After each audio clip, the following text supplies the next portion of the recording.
yeah, silage is done. Made a pile. So, here's the old pile.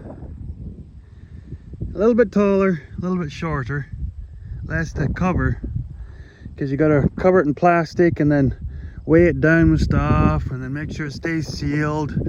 And the plastic sheeting for the pit is quite expensive. It's about 700 bucks every year.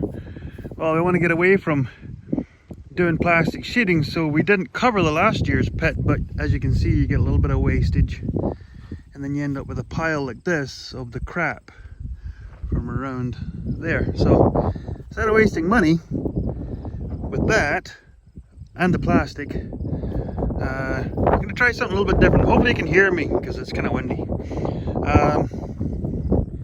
We get tarps, reusable tarps. We couldn't get one big one because that would be really expensive.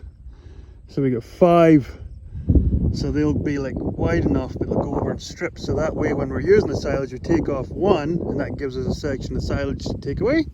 And then when we get to the next one after a few weeks, take that one off. But it's a lot of work, so I will probably just do it the quick way. Yeah.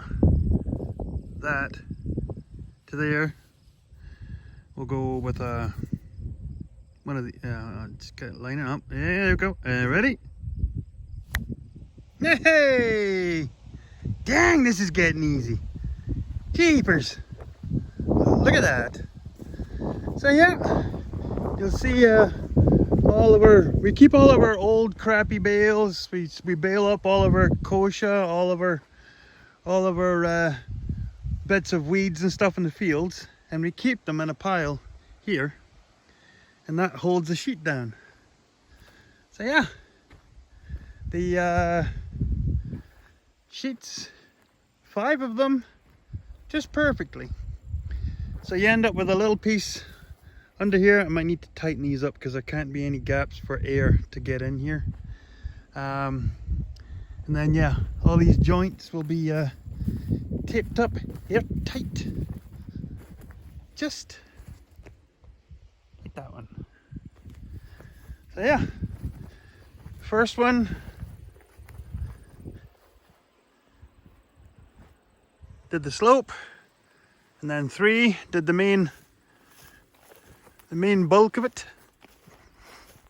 And so yeah, so what ends up happening is, even though you can kind of see it a little bit flapping, what ends up happening is the silage, as it starts to ferment and heat, it uses up all of the oxygen in the pile, and eventually it will suck that sheet down tight. That is what's supposed to happen, because if you have a loose sheet, then the wind starts getting a hold of it and flapping it and tearing it and whatnot.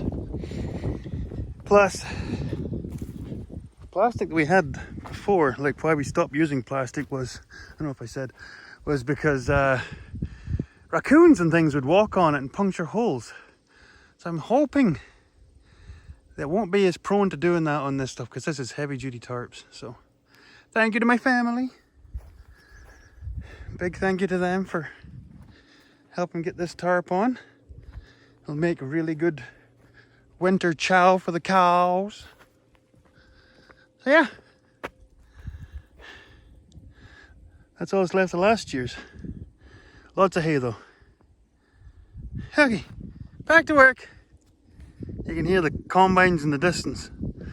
So now, yeah, now we've got to go put fences in between all the paddocks of the corn that's left, because that's the grazing that we do till February.